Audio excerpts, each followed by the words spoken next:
This is Renelle, and welcome to Quality Hang with Rod Brooks and friends. And here he is now, your host, my main man, Rod Brooks.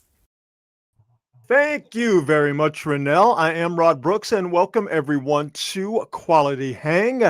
As always, I'm joined on this broadcasting adventure by my friend, your friend, the co-host of Quality Hang, my partner in crime. He is Marcus Osborne. For God's sakes, will you tackle that guy? No, come on! I will attempt to do a quality broadcast for all of you out there while growing increasingly frustrated with the Houston Texans, particularly on offense. I cannot guarantee full professionalism over these next few minutes. Sorry. That's where he blew it, right? That tackle right there. Yeah, it was a pretty bad tackle. Two bad tackles. Yeah, but I listen, the defense has been doing a hell of a job all night. They've been doing a hell of a job all year. If they could just get something from that whack-ass offense the Texans are rolling around out there. I mean, as I look, there is not a gigantic difference between the two offenses. Just now, Josh Allen added about 35 yards to his total, but Davis Mills is 129, so it's not like and 2 touchdowns. Well, I mean, the Buffalo offense is good. It is good, but I'm just saying, like, it's not a spank job. No. The Texans have the best defense in the league, and that's why they've been on Josh Allen's ass all night long. 6 times tonight. Somewhere around. Yep, 6 times tonight. So he threw 6 touchdowns or had 6 touchdowns last week, 3 rushing and 3 through the air. Then he gets sacked 6 times. But this Texans defense is really, really good. The offense is comically bad. Let's get into the show, shall we? As always, everyone, thank you so much for joining us. We really, really, really appreciate it. And before we get started, we will thank, as we always do, our presenting sponsor, the fine folks at Hop Monk Taverns. 3 locations to choose from: Sonoma, Sebastopol, and in Novato. And at all 3 locations, they all do the same great things: a fantastically diverse menu to satisfy your hunger, a craft beer selection that is out of this world, and a live entertainment, live music selection that will satisfy whatever you are into, or maybe you'll find something that you didn't even know that you like. Sack number 7. That's got to be a sack, right? He threw it in the back of his offensive lineman. So check out the fine folks at Hop Monk online to see what they have coming up as far as live music, live entertainment. And by the way, it's not just about music. They also have open mic nights. If you fancy yourself a singer or comedian, they also have comedy nights, line dancing nights, trivia nights, whatever you're into. You can find it at Hop Mug. They satisfy your hunger, your thirst, and your soul. So check them out. It's in Sonoma, Sebastopol, and in Novato. We will start with the San Francisco 49ers, as they are a 7-point favorite, 6.5, 7, depending on where you like to get your numbers from, over the Carolina Panthers this upcoming Monday. And for the Niners, who are a very still injured team right now, Marcus, they are as healthy as they have been all year long. Practice report today. Again, the Niners are just racked with injuries. Tatum Bethune, who is the backup Mike linebacker to the great Fred Warner, he is going to be out for multiple weeks, as we told you on Monday, with the high ankle sprain. Eddie Pinheiro, his hamstring is going to keep him out for a few weeks. The Niners did go out and get themselves a kicker, and Matt Gay will give you some of his numbers in just a bit. Robert Beal is continuing to deal with the effects of a concussion, and you see that Luke Gifford is limited. But it wasn't that long ago. I should say that the Niners injury list, I mean, it was on both sides of the paper. It was that many guys, and you see the main portion of this tweet from my partner in crime on NBC Sports Bay Area, Matt Mayoko. The most important thing is that Brock Purdy, after being out for 5-6 weeks with that injured toe, with turf toe, after his game in Arizona, he suffered no setbacks. And as the Niners start practicing today for the game on Monday, He came out of the Arizona game. Brock Purdy did just fine, and he is a full go. And right now, Marcus, this Niner offense is a full go, because I think they just scratched the surface of what they could do and what we saw in Arizona. I wouldn't be surprised if they put up 30-plus points this weekend or on Monday against the Carolina Panthers. Now, how many points will the Panthers put up in response? The Niners defense being injured and young on the back end and having coverage issues. It could be a shootout, but the Niners, they have the offense to go and put up points to cover their defense. It's just a matter whether the defense can get enough stops and get enough turnovers to get the ball back to the offense. Hey, dude, you kind of hit the nail on the head. This is as healthy as they've been all year long, and I would probably add that this is as healthy as they're probably going to be for the rest of the year. Yeah. So it's going to be all Brock Purdy's show from here on out. And I, for one, feel comfortable in saying that I ain't worried about Brock. He going to be all right. Yeah. And as long as they've got that guy, they've got – it's weird to say it, but as long as they got Brock Purdy, they got a shot. They got a real legit shot to do some damage. I'm not saying they're going to win the Super Bowl, but they got a shot. It's amazing how many Niner fans don't share your same opinion about Brock Purdy. It baffles me, but then again, you know what? People are always going to find something to bitch and moan and find something that fits their narrative. You know, they got a shot with Brock Purdy. Yeah. It proves in the pudding. He does it every single year. Like, how many years does he have to do it in a row before you understand? Like, no, this is actually a pretty damn good quarterback. You know, if you have an agenda to push, if you have a narrative that must be massaged and fed, then people are going to say things. And this is, you know, not to get into, you know, this conversation, because really, who cares? But this is the thing that bothers me about the media nowadays, is that you will have people say the most outlandish, the most incorrect things, and then double down on them. And they'll do it for one or two reasons. And both of them are terrible.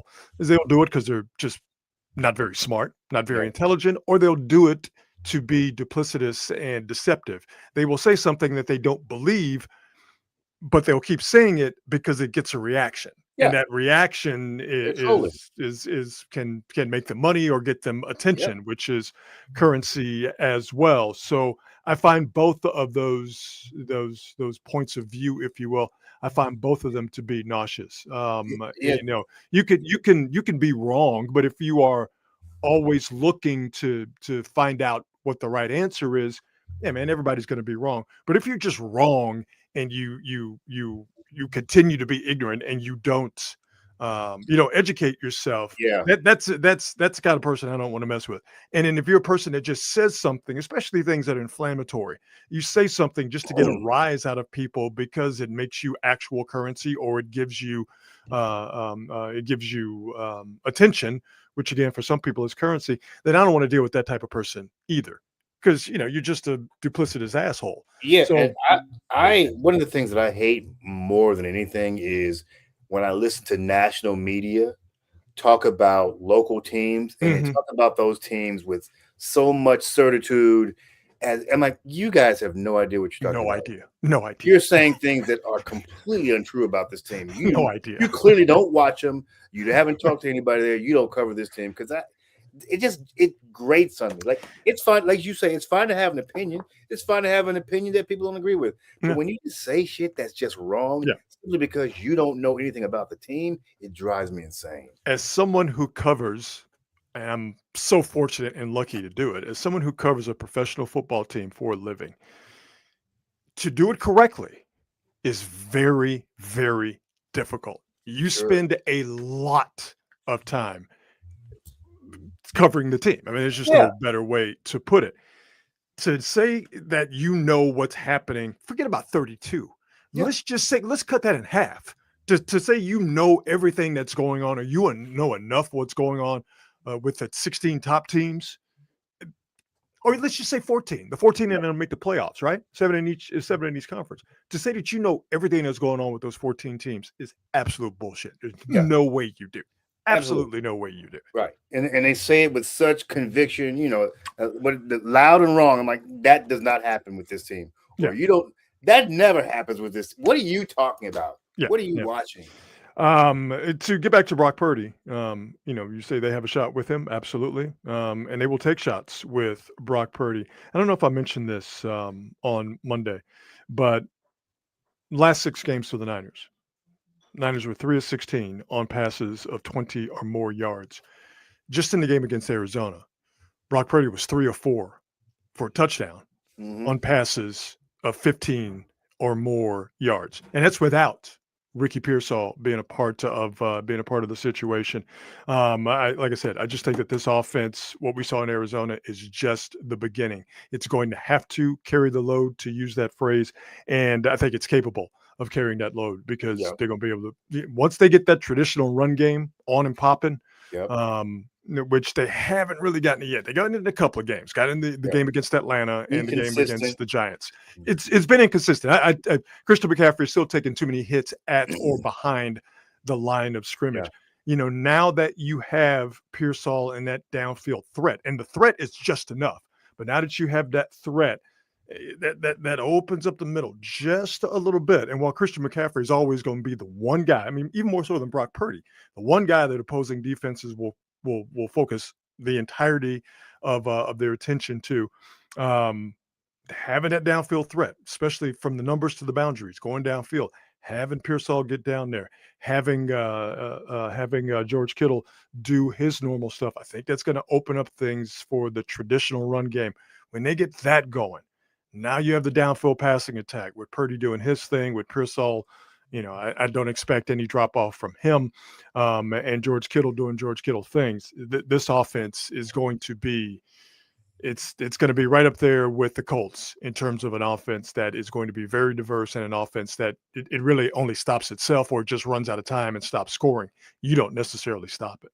Yeah, man. Yeah, like I said, I believe in this offense.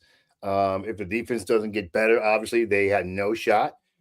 But at least you got a shot. And as they say, you get in the tournament and you see where things land. And I think that having Brock Purdy there, no hate, no shade towards Mac Jones, but we've seen what Brock Purdy can do. He makes that offense hum efficiently. He's mobile. He's smart. Yeah, he can be rattled a little bit, but, what quarterback isn't when you get pressure on him? So I like the guy a lot, and I actually like him more and more every year. I think you can definitely win with him, and I think they've got a shot. Niners take care of business on Monday. Their chances of going to the playoffs, which sit at 85% now, the Niners' chances of going to the playoffs jump all the way up to 91%. With a loss on Monday, if it happens, the Niners' playoff chances drop to 69%. Nice percent. They're playing a Carolina team that defensively, you want to talk about the Niners having problems, especially getting to the quarterback. Carolina is just as bad. The Niners are 32nd in sack rate and 31st in pressure rate. The Carolina Panthers are 32nd in pressure rate. So neither one of these defenses really get after the quarterback. Both of these defenses can be run on. Carolina more so than the Niners. Both of these defenses can be passed on. So this has all the earmarks of a shootout.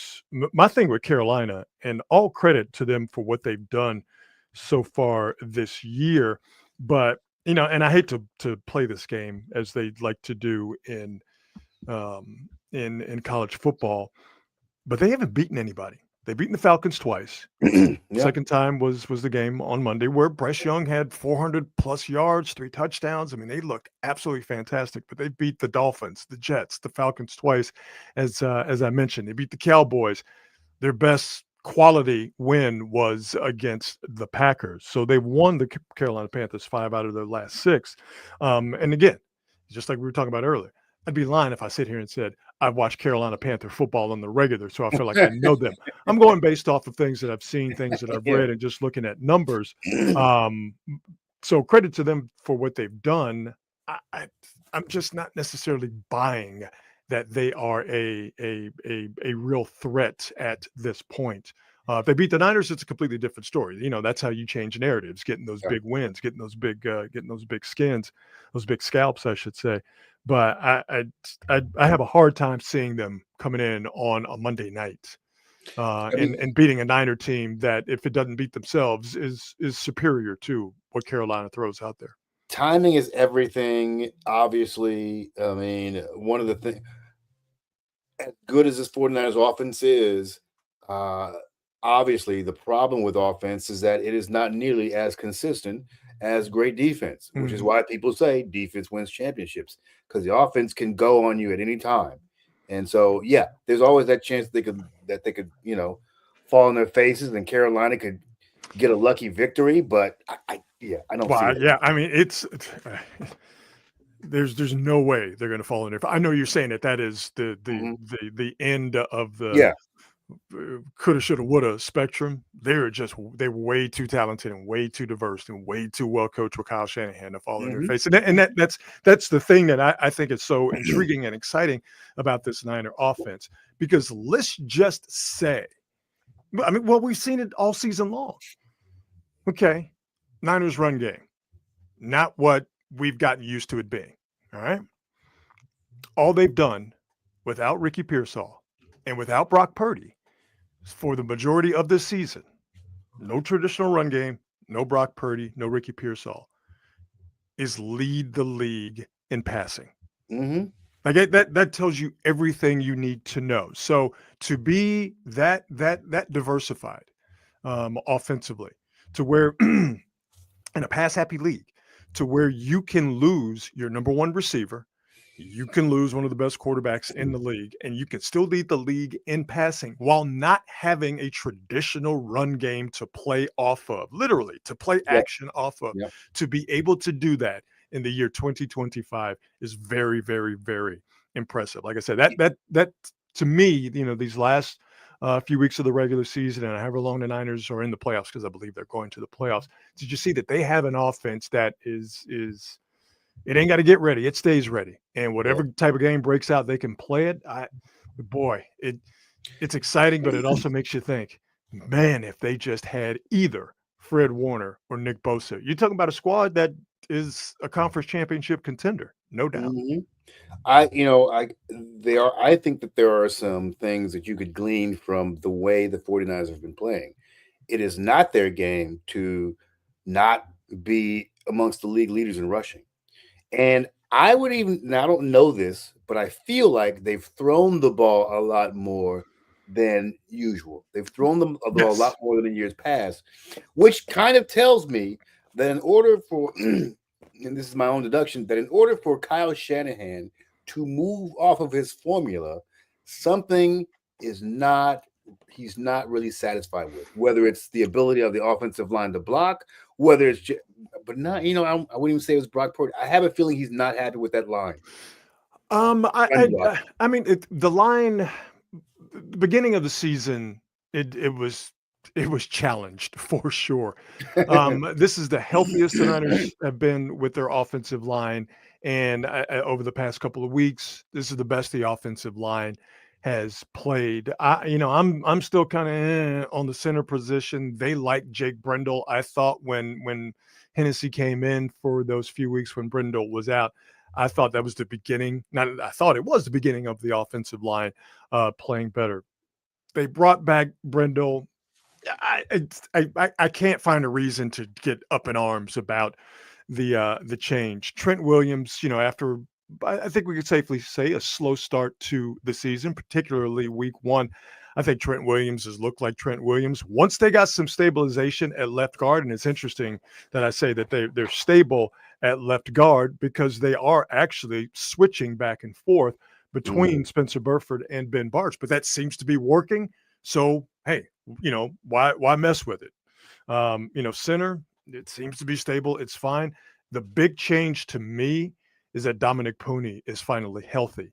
At the beginning of the season, he suffered an injury. I think it was the end of training camp. Wow, Josh Allen. Now I think he's been sacked.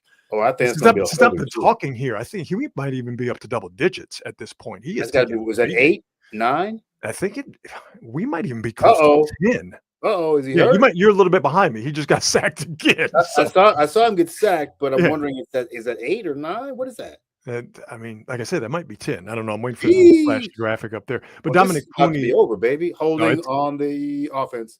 it's over. No, Texans got this bad boy. That's it, baby. Dominic Cooney, once he got healthy, he's played a ton better over the past month or so. But I think the bigger issue for Kyle Shanahan, he's no dummy.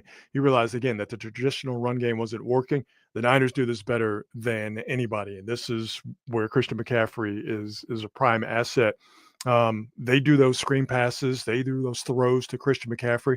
Those are nothing but long handoffs. Basically. That's all those are. So, when you look at the Niners stats, again, for a good amount of time this season, leading the league in passing, it wasn't because they were bombing it downfield. It was basically because you have Christian McCaffrey, who is an all-pro running back, and he's an all-pro slot receiver. Yep. That's that old school Bill Walsh using Roger Craig. Uh-oh. No, they're not going to score. Uh-oh. Uh-oh. Okay, are you just going to keep yelling, uh-oh? Uh-oh.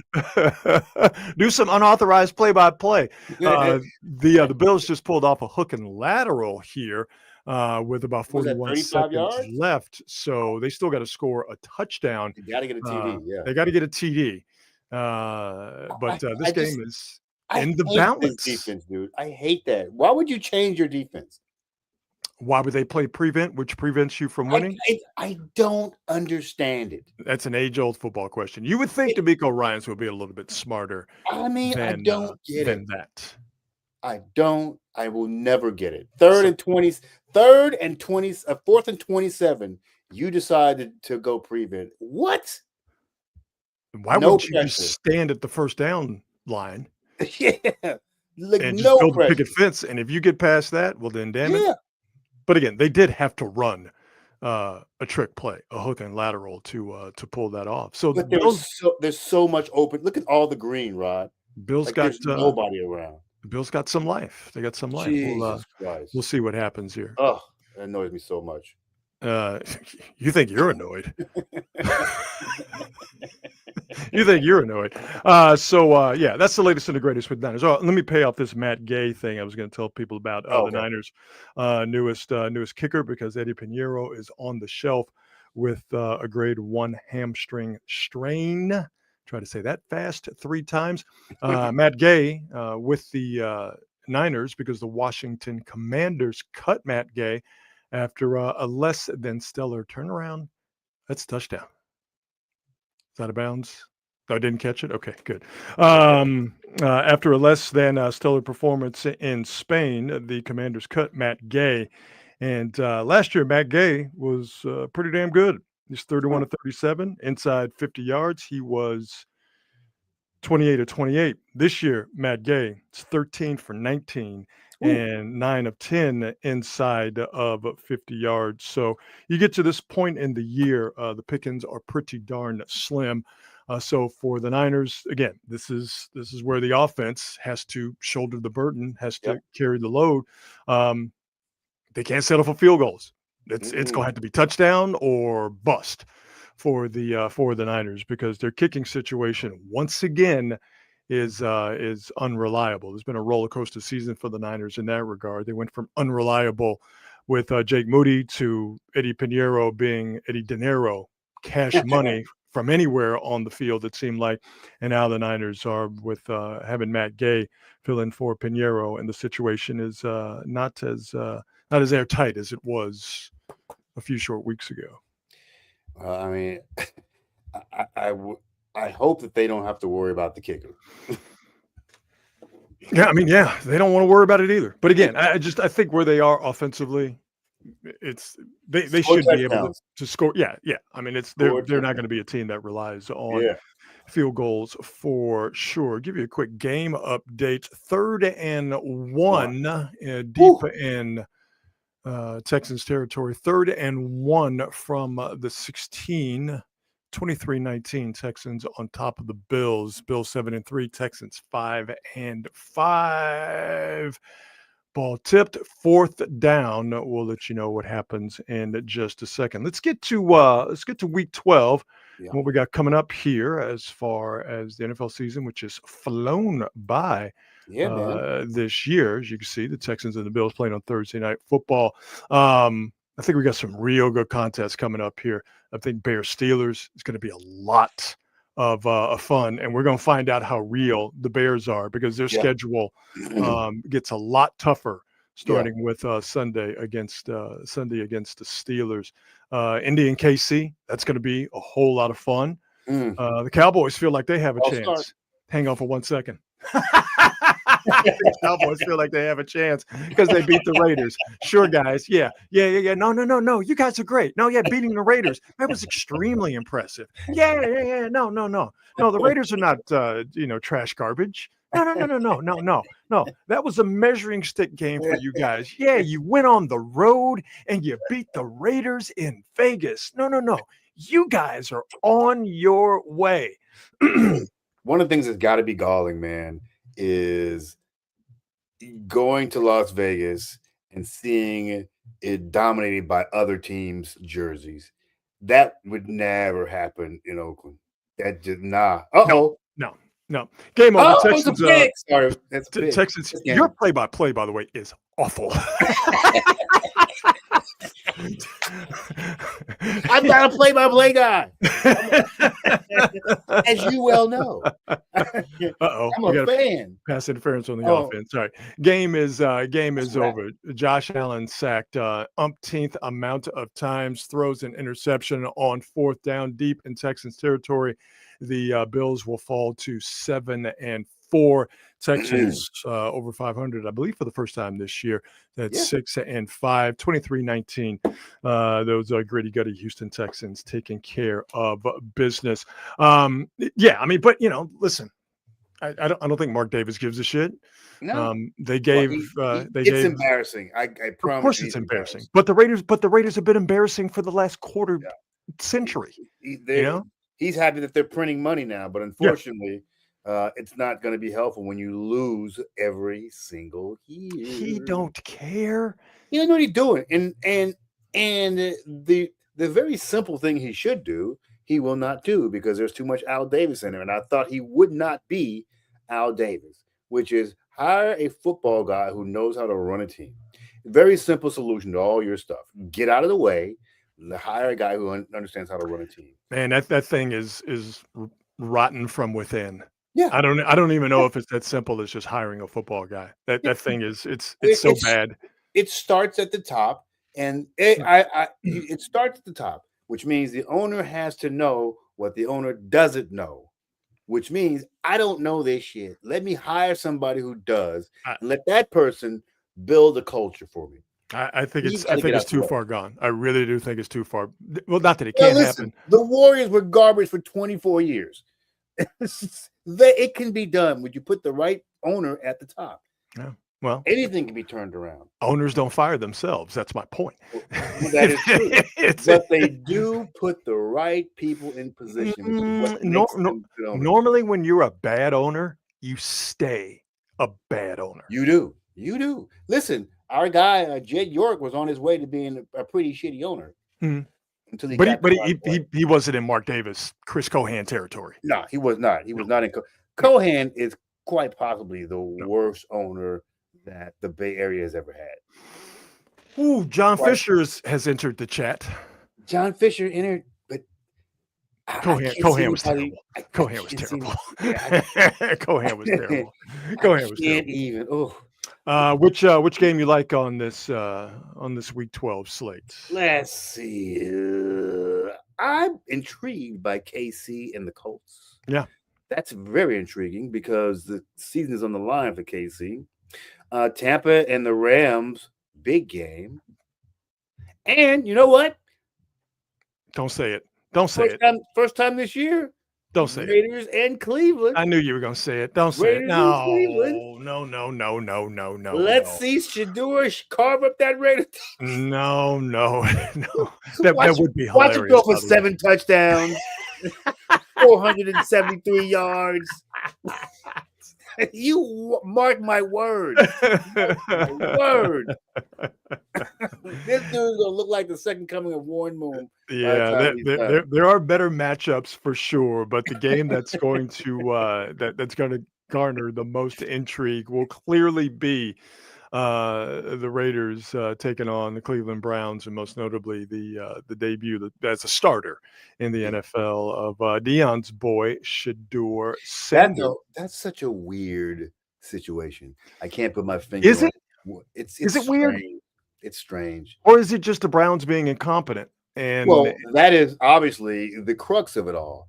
But like, I can't think of a situation where listen, I don't know what this kid is going to be. Nobody does. But the idea that you stuck with this Dillon Gabriel guy for all this, he's looked terrible. He's looked terrible. And you're like, no changes. Nope. He's good. He's going to get better. He's getting better. Like, what are you seeing? So I'm like, what is going on there?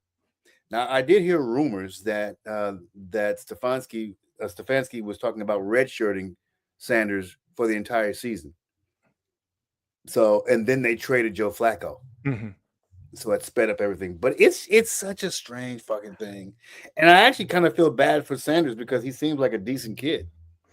I can't I can't spend any bandwidth on a team that has been historically bad for the entirety of its life.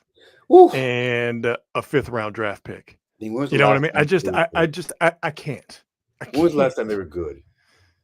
They've never been good. They were pretty good in the 80s. No, I'm talking about this iteration of the Cleveland Browns. I'm talking Cleveland Browns Part 2. Yeah, no, that team is in Baltimore. Blew it. They let Baker Mayfield get away. Because again, that's what bad teams do. Bad teams do dumb shit. Blew it. Yeah, it's so I don't have the bandwidth to give a damn about the Cleveland Browns and a 5th string quarterback, because if you didn't have the last name Sanders, we wouldn't be having this conversation.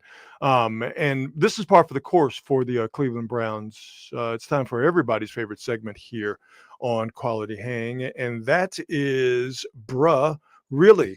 We will show you something that will make you have the exact same reaction that Shannon Sharp did when he was being surreptitiously videotaped walking through an airport baggage claim with a small dog strapped to his chest. Bro, really? All right, here we go. So everybody's going to be focusing on Shedeur Sanders making his all this start. time. I thought that Shannon was actually had the dog in his arm. No, it's like I thought it's like in a carrier or something. Yeah, I'm just not realizing. Oh, that dude has it. Yeah. It's okay to love your dog, just don't love your dog. Anyway, so here we go. Bruh, really? Shedeur Sanders making his start on Sunday. How many quarterbacks do you think the Cleveland Browns have run out at starter since the late 90s? Since the late 90s. All right, late 90s. So we're talking 30 years. I'm going to say 30. Okay, you going to say 30? 30 QBs. Oh, my God. Since 1999. Oh, my God. 42 dudes. 42 different human beings on God's green earth have started at quarterback for the Cleveland since 1999. That's rough, bro. See, I told you we were going to drop something that would make you go, bro, really? 40, wait a minute. 40. Meanwhile, the New England Patriots have had what, 3? The Green Bay Packers have had what, 2?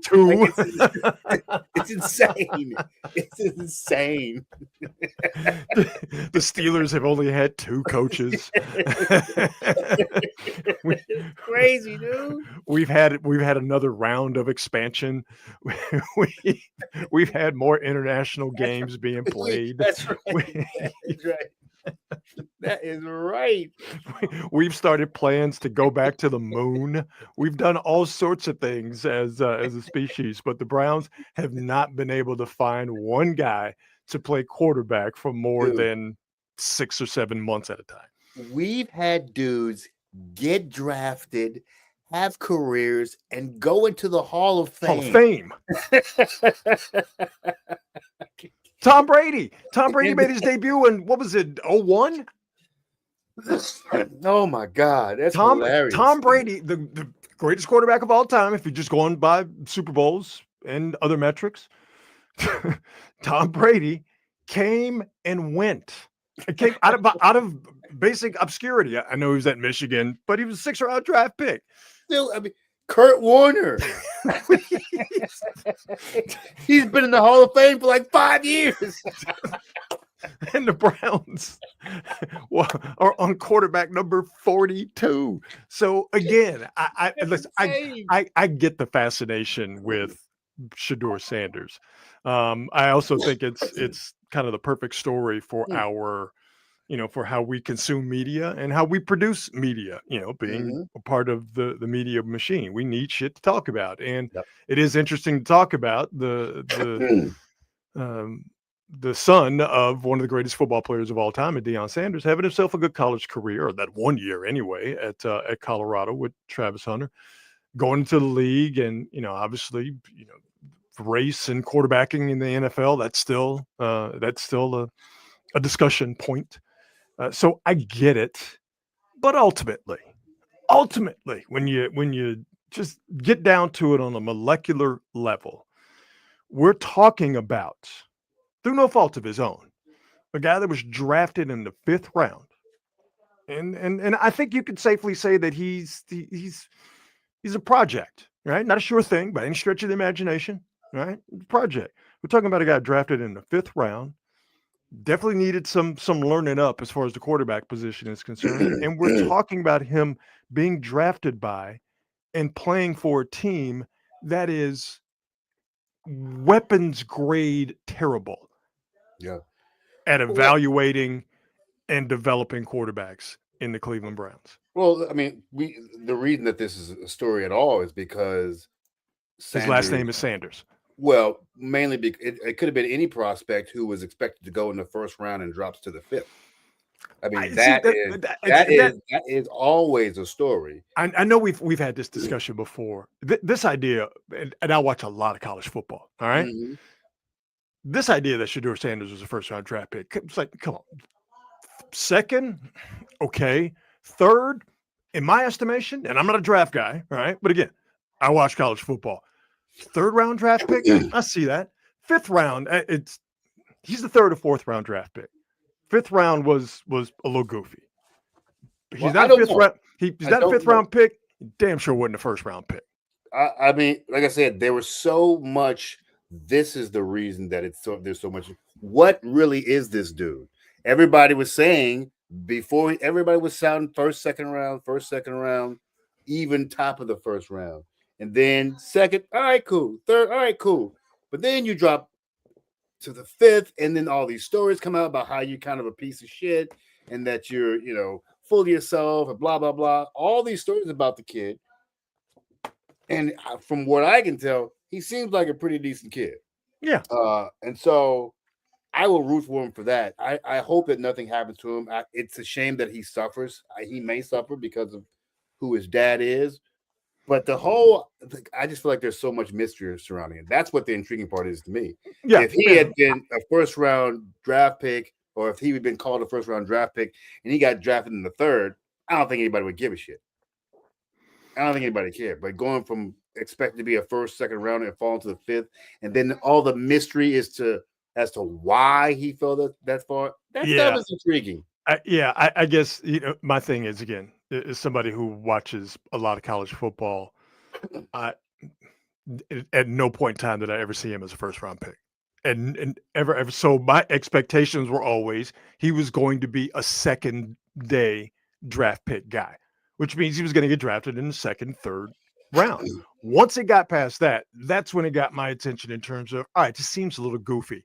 Why is it goofy? Is it because of something he has done or did not do enough of in the draft evaluation process?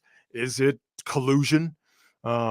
in the purest sense of that word? Is it something that we don't even know about? Is it absolutely nothing? Is he actually being evaluated? Is he being drafted in his proper place? I was actually surprised that Dylan Gabriel got drafted before. 100%. I was like, what is? I was surprised the Saints drafted, who was it? Tyler. Oh, I forget his last name. Oh yeah, I know you're about. I know Tyler Schaff or something along those lines. My apologies to him and his family, whose name I can't. Like, I don't know. There was some. It was crazy, like the Raiders, to see them not draft him, and where, in my estimation, someone who watched him play a lot at Colorado. To not draft him in the third or fourth round, teams that need wild, like the Saints, like the Raiders, like the Browns, right? Like if he were drafted in the third round, I don't even know if we're necessarily having this conversation. No, like there's some, it's almost like the Brock Purdy thing, where Brock Purdy being drafted 262. There are so many people who cannot get off of that. Yep. And that's like what we were talking about earlier, is that they have to continue to perpetuate stuff and put out stuff that fits the narrative that they are so desperately hanging on to, which is he can't be that good because he was literally the last guy drafted. I think that there are a lot of people out there who are on either side of the spectrum with Sanders. Like, he's better than that, and he's not being given a chance to show it. And now that he is being given a chance to show it, it's another terrible season for a terrible football team in the Cleveland Browns. And then there's people on the other side saying he ain't that good anyway. He's going to go out there and he's going to fail, and you got to watch and see. There is no middle ground. And I'd like to think that the way I'm looking at it is just, hey, I really don't give that much of a shit. But if I have to actually give a shit, like, all right, let's see what this guy is all about. Yeah, that's kind of where I am. I want to see what's actually there. Yeah, what's really going on. No, but the problem is, and you were saying earlier, I mean, just from a human standpoint, of course, it seems like it doesn't need to be that difficult for this guy who hasn't done anything wrong. You do feel bad for him for one reason, for me anyway, and one reason only. He's playing for the Browns, dog. Yeah. And it takes a long time to get the Browns off of you. Yeah. Look at Baker Mayfield. Stays on you. Stays on you, dog. It stays on you. So, yeah, here we go. Now the Browns are up to guy number 42, which Shedeur starts this upcoming Sunday. 42 quarterbacks that have started for the Browns since 1999. If that ain't a stat that makes you go, bruh, really? Then I don't know what does. There you go. Good luck to you, Shedeur. You're probably going to need a whole hell of a lot of it.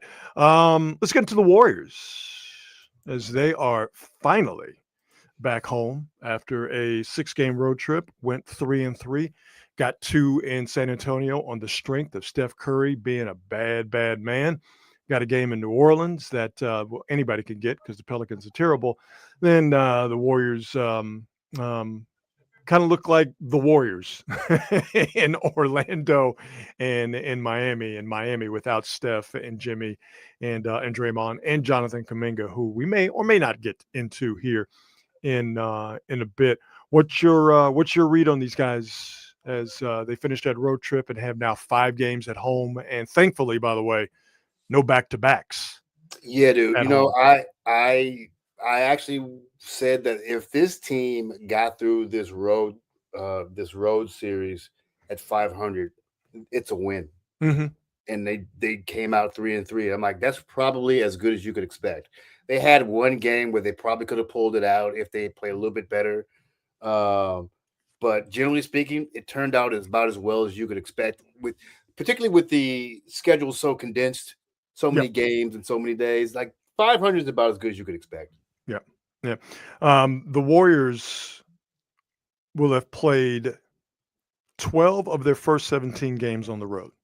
That's crazy. Through New Year's Eve, the Warriors will have played 20 road games in crazy. 70 days. I'm not making excuses. I'm just reading this bit of information here. It's fair though. I'm not saying it's fair or unfair, but it is like damn, like they've had 5 back-to-backs and the Rockets have had none. Now you would think again it's going to all even out in the wash, but it was jarring to see this information that was passed on to me. So through New Year's Eve, the Warriors will have played 20 road games in 70 days.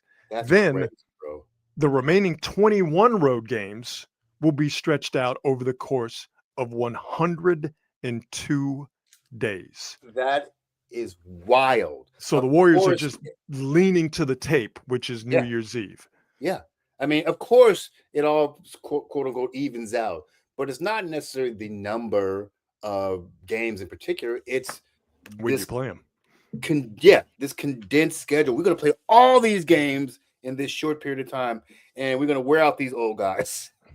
And the other part of this is we know that having these games played so densely leads to injuries. Yeah, leads to injuries, and Jonathan Kuminga is out again. Yeah, I don't know if that necessarily has to do with the schedule. And by the way, Kuminga is not going to play tomorrow night when the Warriors open their 5-game homestand. Knee tendonitis. That's not good. No, it's not. He's going to deal with that all year, by the way. It's sure. Yeah, he's going to deal with it all year. Yeah. There seems to be some once again issues with Jonathan Kuminga and the Warriors. Seems so promising at the very beginning of the year, and now here we are again where it seems like both parties just cannot see eye to eye on certain basketball related things. Well, I mean, I've been hearing the rumors that he's like, "Oh, you're blaming me now." I'm like, I don't think you're being blamed specifically necessarily, and I think they gave him some rope. But I also feel, here's the thing, and I know nothing. I know nothing. This is just a gut feeling. I have a feeling that Pods may be on the way out.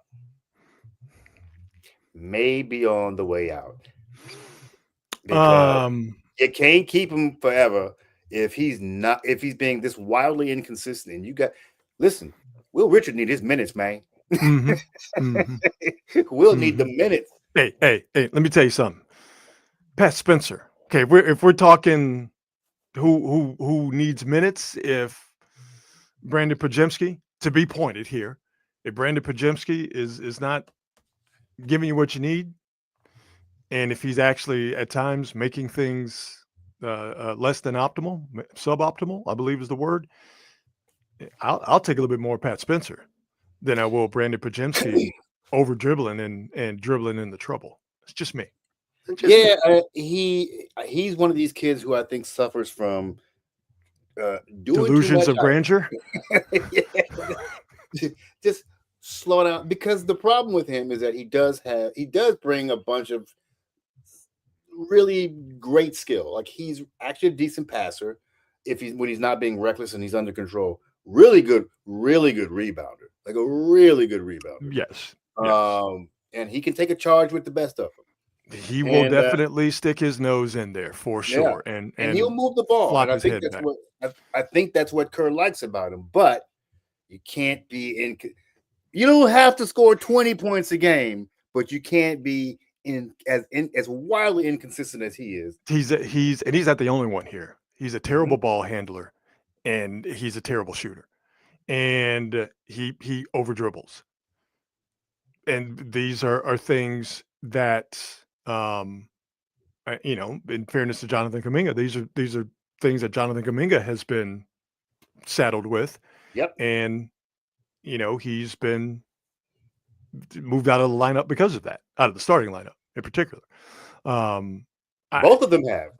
Yeah. But it's to me, it's getting to the point where you keep running Podziemski out there and you keep getting the same mistakes made.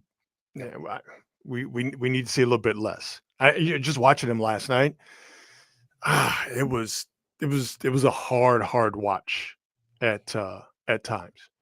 Blowing layups. Like, I get it. It's the NBA. All right. There's some guys that catch you around the rim, but blowing layups, turning the ball over over dribbling, not making decisions quick enough. That's the thing with Will Richard, is that he doesn't do any of that stuff that gets you the hook when it comes to Steve Kerr and his Nope. rotations. That over dribbling and not making quick decisions, and then when you do make a quick decision, it's a decision that's not very intelligent. Like it's I don't know, for me, I just kind of feel like the returns have diminished to a point. My own opinion. Okay. I'm with The you. returns have diminished to a point with Pajemski where you're just like, and this is not just based off the strength of what he did last night. I'd rather see Pat Spencer out there at times. And I know that this is the beginning of the season, so I'm things could change and it could all be better, et cetera, et cetera, et cetera. But I know for a fact that Steve Kerr wants more minutes for Will Richard. Yeah. And somebody's giving up a couple of roster spots, because with all these other guys about to be on board, the Curry Anthony brother and Melton, somebody's gonna have to go, man. Yeah. Somebody have to go. So this Kuminga thing, it seems like they're just trying to get to January to where he can be traded, and what the Warriors can get for him, because he is valued around the league for sure. So it's going to be an interesting, say, 6 weeks for the Warriors as they navigate this still difficult early part of the schedule, being on the road and trying to find a consistent rotation that gives Steve Kerr what he wants and gives the Warriors what's best for them, which is what's best for Steph Curry. Obviously, is what's best for them. So we shall see. Absolutely. We shall see. By the way, a bit of a shameless self-promotion. Check me out with Bonte Hill and Festus Ezeli tomorrow on Warriors pre and post game live on NBC Sports Bay Area. Had a blast doing it with those guys last night, and looking forward to doing it again tomorrow night from the Gatehouse. I was watching last night, and I turned to my mother and I said, "Ma, this is one of the rare occasions where Rod is in the room and he's not the tallest dude in there." Not the tallest dude. Hey, you know what I thought you were going to say? I thought you were going to say, "Mom, this is a rare occasion. They got three brothers on TV at the exact same time." Well, that happens once in the blue moon. So, but yes, your former statement was the correct one. Yes, I actually have to look up to Festus when we're standing next to each other. I kind of have to lift my head. That's a weird feeling for Rod. Like, I know it's a strange feeling for Rod. Yes, but it's fun though. It's fun. It's very comfortable. It's very comfortable to be, with people who are freakishly tall. Yeah, nobody in there is shorter than 6'7", right? I'm like, no. That's insane. No, we definitely fill up your television screen when we're all standing up there in front of the demo wall. Ooh, television term. All right, that's all we got on this card. How about we do a little on this date? How you feeling about that? On this date? Baby. On this date? Cool. I know you like this one, Marcus. Well, you're not the only one. A lot of people are going to like this bit of reminiscing. On this date, in 1971, Sly and the Family Stone released the classic, "There's a Riot Going On." Oh, give me chills. Yeah, man. We lost Sly Stone earlier this year, and I know a lot of people, myself included, either got back into the discography of Sly and the Family Stone, or you introduced yourself to the music of Sly and the Family Stone. This album right here, "There's a Riot Going On." I mean, its influence, I just don't think can be overstated at all, Marcus. Yeah. Oh yeah. Actually, some of literally the best songs that Sly ever did are on that album. Yes. It's just amazing. Oh my God, it makes me get chills. Yeah. And an iconic album cover. Yeah, that flag. That is right. The iconic album cover. What's on there? So Family cool. Affairs on there. Yes. Running Away is on there. You Caught Me Smiling is on there. Yeah. Yes. On this date, Sly and the Family Stone dropped the masterpiece. There's a riot going on. Still Is holds Thank up You to this. on that album? No, Thank You is on Stand, isn't it? Thank You's. Let me look it up here real quick. There's a riot going on. Yes, I know people really love this. Is a guy on his phone going to Wikipedia to answer a question while doing a live broadcast. They want to know too. They want to know too. No, Family Affair, Running Away. Hang on, I got to get to the track listing. Family Affair, Running Away. Nope. No, Thank You for Taking Me to Africa is on there. Okay. Thank you for taking me. Thank you for letting me be myself again. That's got to be on Stand, right? It's got to be on Stand. Isn't it on Stand? No, I guess it's not. We'll look it up around that period. Yeah, it's around that period. We'll look at them and give you the answer some other time. Nobody wants to watch me on the phone. So anyway, Sly and the Family Stone dropped. There's a riot going on this date in 1971. I'm going to go out of chronological order here. If you folks don't mind, I will save the best for last. So we'll jump from 1971 all the way to 2010. On this date, Blake Griffin killed a guy. Around the Griffin screen, pick. Oh, me, oh my, what a play! He stopped about 3 feet short of the rim and just threw it down. Watch this play. Look at this. Oh my goodness. Blake Griffin dunked on Timofey Mozgov on this date in 2010. We have forgotten. Can't believe it's been that long. I mean, it's 15 years ago. We've forgotten how unbelievable and how electrifying Blake Griffin was when he was at his peak. Man, oh Manischewitz. That dude was a problem. What he could have been as a pro, what he could have been as a pro. You know, it's funny, man. You just never know how these injuries are going to take these players down. I mean, you think about sort of the precipice that Steph Curry was on with all of his injuries. He could have ended up the same way. It's just a trip. Like, you just never friggin' know how those injuries are going to turn out and affect your career. And Blake Griffin is one of the prime examples of that. That dude was a Hall of Famer before he got hurt. No, you're 100% correct. 100% correct. So on this date in 2010, Blake Griffin with a posterization of Timofey Mozgov.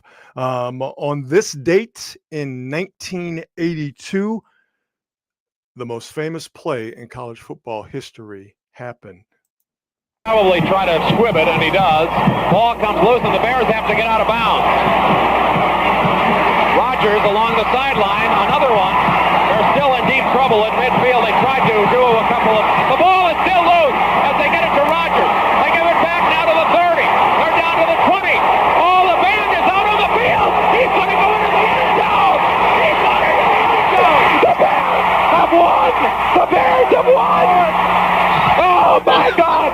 The most amazing, sensational, dramatic, heart-rending, exciting, thrilling finish in the history of college football. That sounds like your play-by-play, but no, it was the voice of the great Joe Starkey. In the big game, the play happened. The band is out on the field on this date in 1982.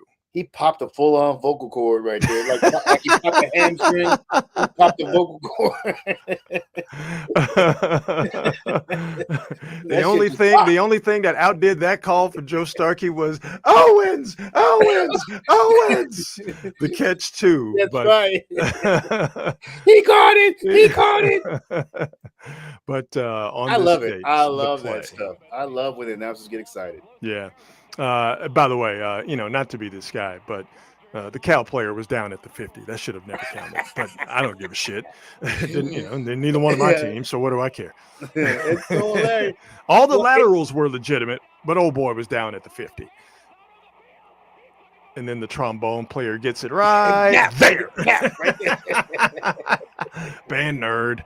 Somebody needs to do Where are they now on that dude? Oh, I feel like they do that every few years. Like Where is that dude? they find that guy and say, "Hey, you want to talk about when you got crushed by a finely tuned athlete because you had your back to the field?" I think I was in 8th grade, and I remember thinking, and I remember I didn't even want to watch it. I didn't want to watch it. I'm like, oh, Stanford's going to win again. The Bears weren't really that good.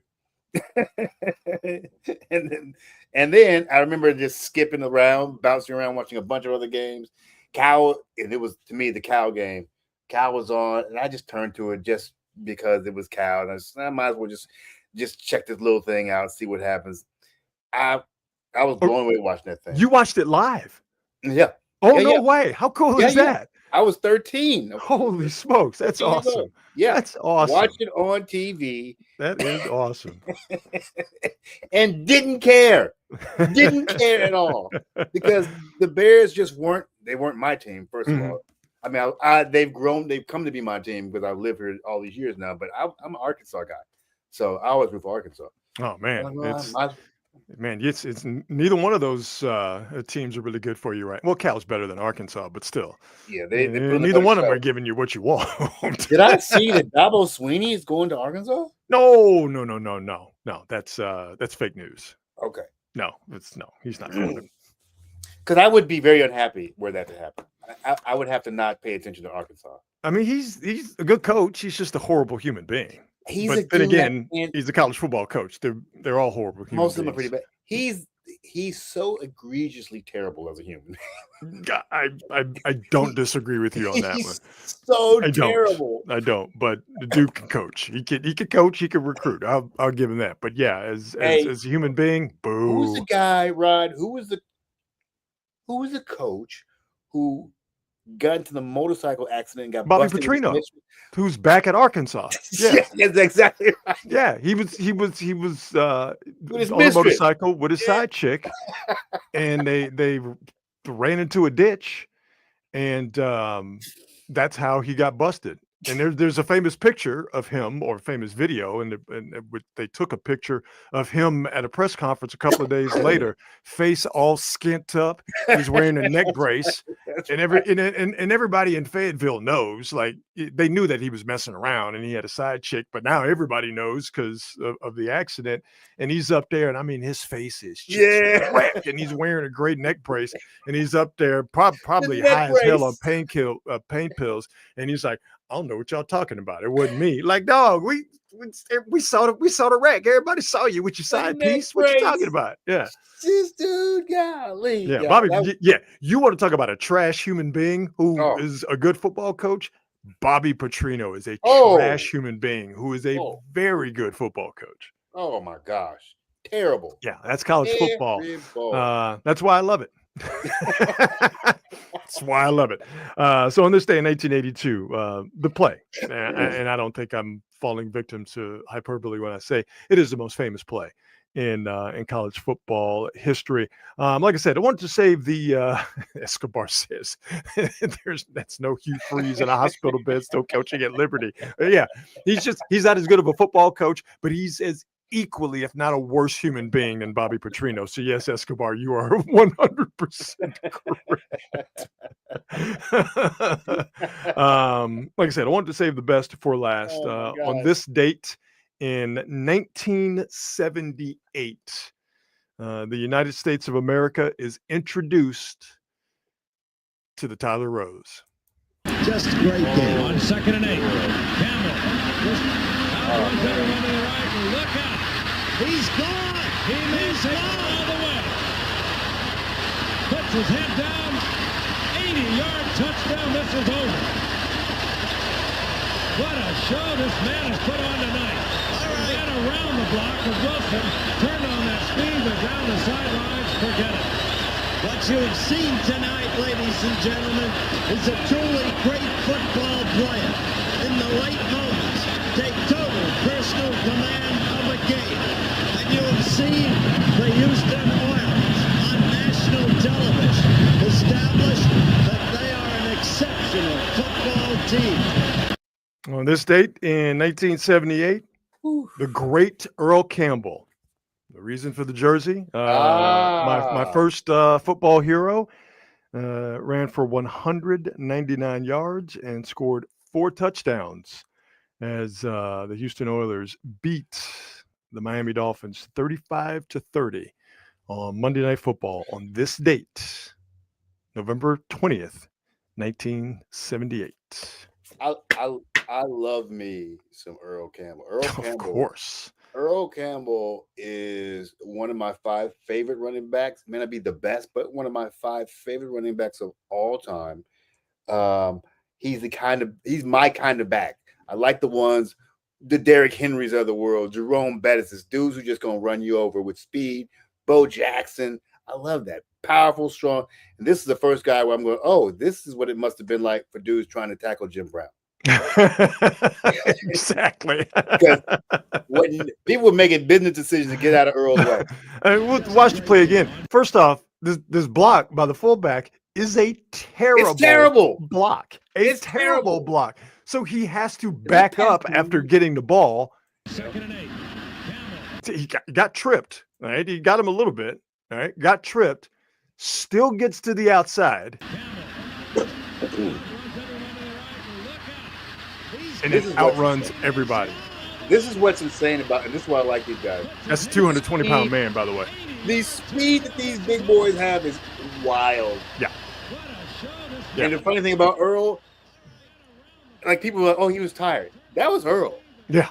He was always he was tired. He had Uncle getting home from work energy all the time. That is 100% correct. That's Earl. 100% correct. No, man. I mean, it just as a little boy, man, there's no better hero to have than a dude who was from Texas, from East Texas, Tyler to be exact. Why they call him the Tyler Rose. Look at the size of this man. The thighs were gigantic. The thighs were gigantic, and then he basically had car hoods for thigh pads. Yeah, Ronnie lap pads on. So I'm sure that didn't feel good when he was running over and away from you. But no, to a little kid, he was like a superhero. Still one of my heroes, and glad that he's still with us. So yeah, on this date, the great Earl Campbell introduced the United States to his greatness, running for 199 yards, 4 touchdowns, as the Oilers beat the Dolphins back when the Dolphins were good, 35-30 on Monday Night Football. And again, Earl's another example of a guy who just got too many injuries. His career was so short. Yeah, and this is why I was like, man, if he's playing today, he's playing for 7, 8, 9, 10 years. Yeah, I think he had. I think his career was about 8 years, but they ran the hell out of him at Texas when he was in college, rightfully so. And then when he got to the league, the joke was, that the Oilers had 3 plays. Bum Phillips, the coach, had 3 plays. Earl right, Earl up the middle. Earl right, Earl left, Earl up the middle. And if it didn't work, then punt, and you'll get 3 downs when you get you get 4 more downs, you get the ball back. But that's the way it was. Him having possibly a 12-year career.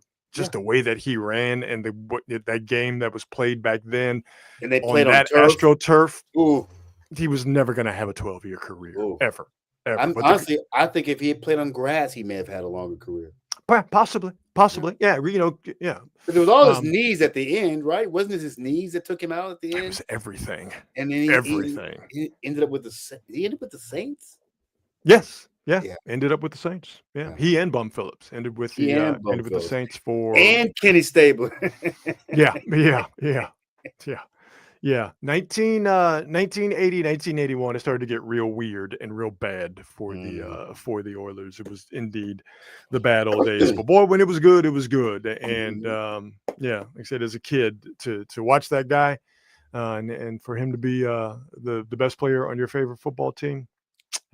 The way Niner fans feel about Joe Montana, the way Raider fans feel about, Kenny Stabler, way I feel about that guy right there. Earl Campbell. And I wish I would have been able to watch this live, but because my mother had a strict adherence to bedtime, I could not stay up late enough to watch Monday Night Football. Yeah.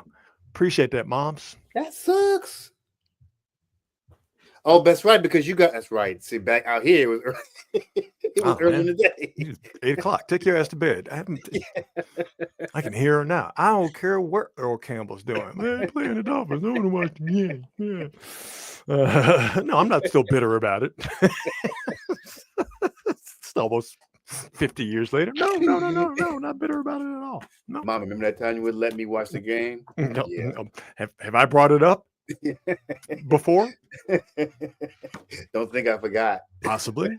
Have I brought it up before with the blood alcohol level that could be registered if tested? Possibly. Nice. That's what I'm talking about. We are going to air out some family grievances today. So there you go. On this date, we always end the show with a little timeline cleanse. We call it the best thing that I've seen today. And my hope is that if it's the best thing that I've seen today, it will be the best thing that you will have seen today. NBA games, they have dance teams, and they try to do the NBA. They try to do different things in different places. You'll have your standard dance teams full of young, very talented and athletic women. Sometimes they'll bring the kids out there. You'll have the little junior dance squad. Sometimes they'll bring out old ladies. Sometimes they'll bring out some fat guys. Yep. Well, I will present to you Detroit's version of an alternative dance team, and it is the most Detroit thing you've ever seen. Yeah. Unks Of course. getting it in. Of course. Go Unk, go Unk, go Unk, popping and locking it. Throw it to the man. Bam! Boy, you didn't give it away. Looking like a giant sparkling blueberry. Is that Whitlock hiding up under there? Yeah, Jason Whitlock, he can't dance like that. No. We know that Jason Whitlock does not possess the requisite amount of soul to dance the way that these cats are dancing. So yes, I approve of this. Yes, I love this Unk dance show that they have going on at Pistons games. I would love to see the Bay Area's version of it. Yes.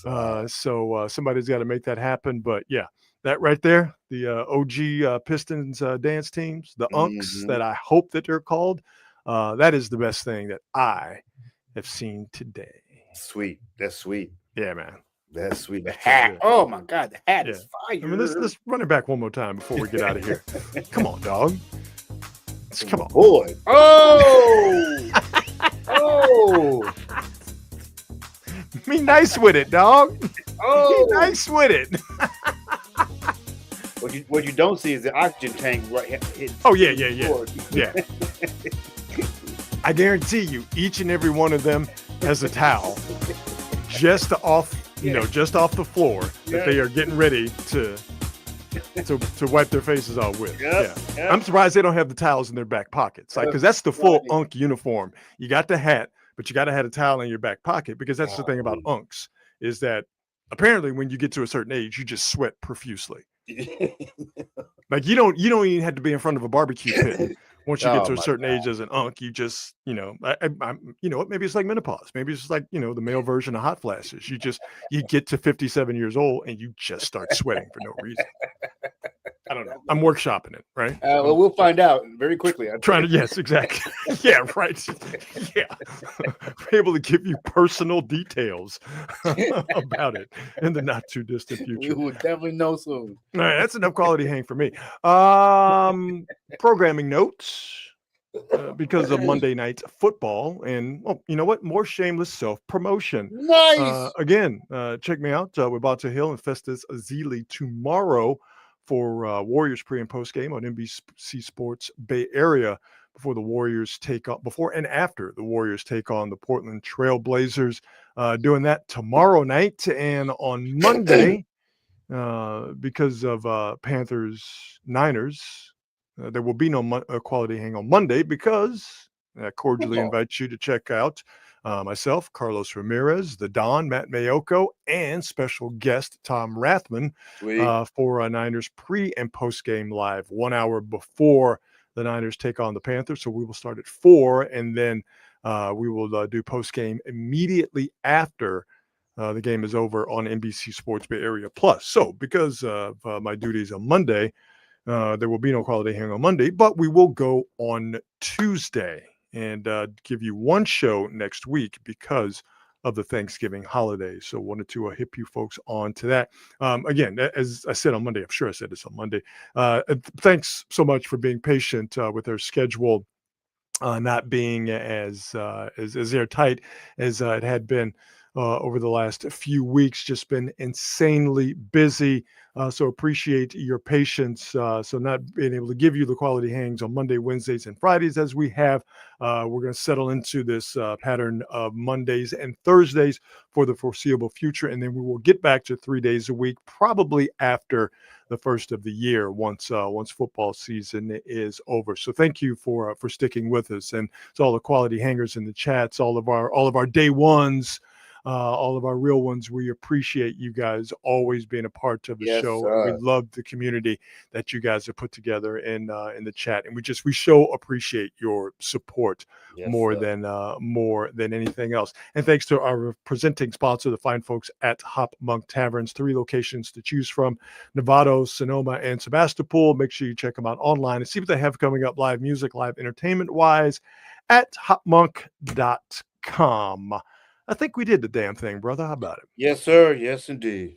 All right, man. Have yourself a fantastic weekend. I'll talk to you on Tuesday. How about it? Let's do it. All right, everybody. Have yourself a great weekend. And as always, be good and be good at it. We'll see you. Bye.